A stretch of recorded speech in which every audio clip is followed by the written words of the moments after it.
Kwa hiyo ndugu yangu mnaenda wote? Hapana, anaenda mmoja, maana mtumishi yeye ndo amefunga. Umepaotea?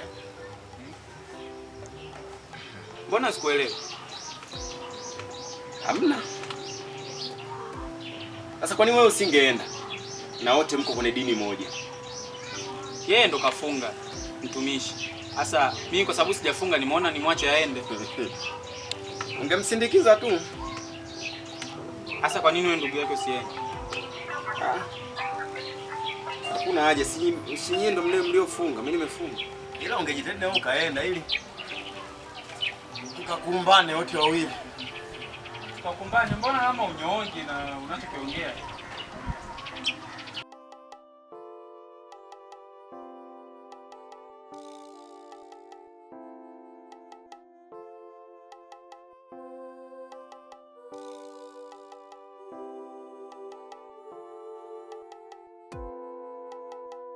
Jana mnapokaa pamoja kwa umoja mkao mnashauriana, inapendeza sana mbele za Bwana.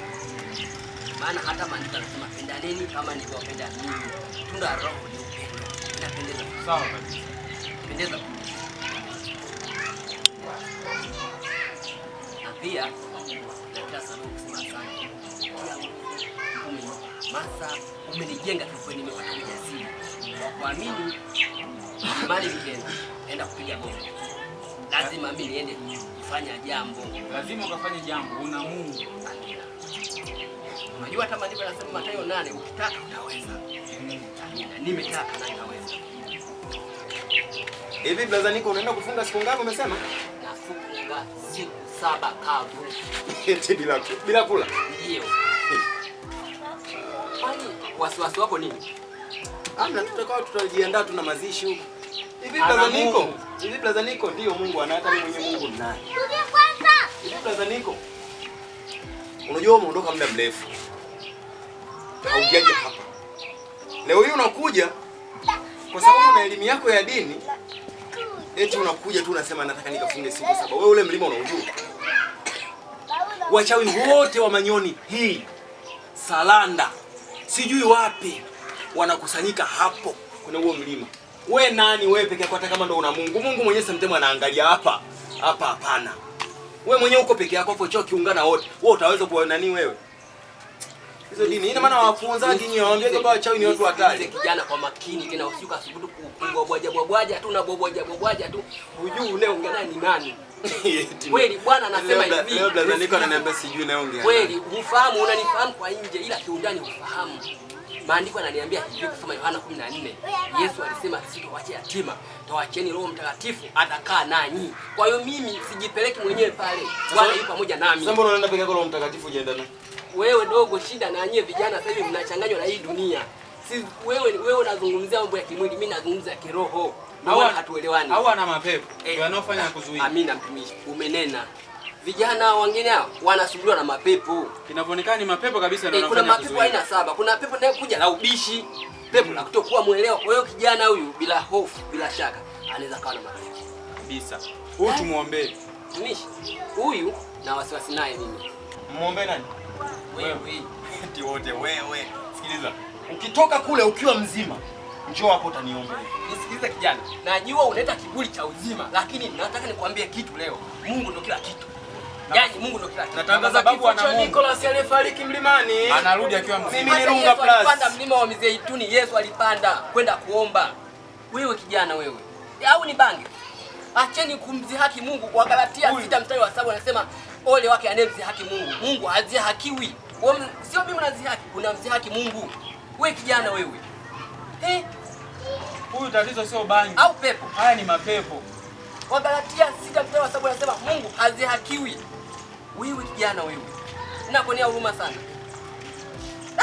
Hii dunia mapepo. Yaani haya mapepo kabisa yanamsumbua. Haya atakuwa mapepo sio kweli.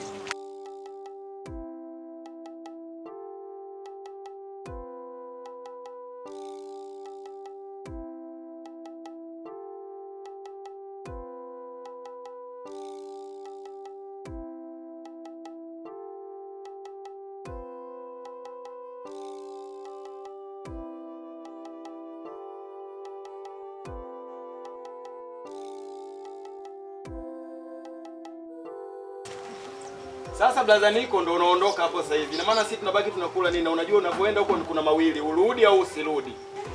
Kijana. Unajali sana kula. Hatutaishi kwa mkate. Hatutaishi kwa mkate. Mimi sisemei mkate, nasema hivi hela ya chakula unatuachaje wewe kama ndo unapoondoka hivyo? Mbona una wasiwasi, una hofu moyoni mwako? Narudi mdogo wangu, usihofu. Unajali sana kula kuliko kumkumbuka Muumba wako aliyokuleta ulimwenguni. Sio maana Tanzania tunarudi na uhakika. Ndani yangu yupo bwana neni opaleti ndio na uhakika ndio kijana. Mbona wasiwasi? Una roho ndani yako. Na wewe acha mdomo kama kitu cha baskeli yule asiporudi sisi tuuze baskeli tupate la chakula. Umekazania. Nani? Sasa ndo nakuja kijana nakuja. Una wasiwasi mimi nahama nakuja mdogo wangu. Ni mtu kazania mabali ya maombi, bali ya maombi. Unaenda kuomba huko haya mlimani. Kwani haya huyo Mungu kama huko mlimani yupo? Kwa nini hapa nyumbani asiwepo? Kama kaweza kumleta mtumishi wake akakaa hapo huko mlimani kwa anampeleka kutafuta nini? Hapo hizi habari za kusoma dini hizi. Ndio maana sisi wenzake tumekazania ni kubeti na sisi. Tunaliwa na muhindi lakini mambo maisha yanaenda. Hatuna hofu yoyote kwamba labda hata muhindi mchei hata mchemi atatufuata kwa simu yangu kwamba dada anakuja kunifanyia tena sibeti. Afu wewe mwingine mwega anatumiaga akili. Afu blaza tangu zamani tu nilishakumuona kwamba huyu punguani. Uwezo ukakazania vidini ukaacha habari ya kufanya mishe zako mingine unaleta habari za dini. Unaenda kufunga siku 7. Hizo siku 7 hata angesema anaenda kufanya tu kazi za ujenzi. Anafanya hata usaidizi. Hajapata hela huyu. Msaidizi kwa siku analipwa shilingi 10,000. Haya kaenda siku 7 sio 70 hujakaa. Unaenda kukaa mlimani huko. Sikasema yeye na Mungu moyoni mwake. Acha akae na Mungu. Huyo Mungu labda ndo atatuletea na sisi chakula. Sio kwa nataka naenda wapi?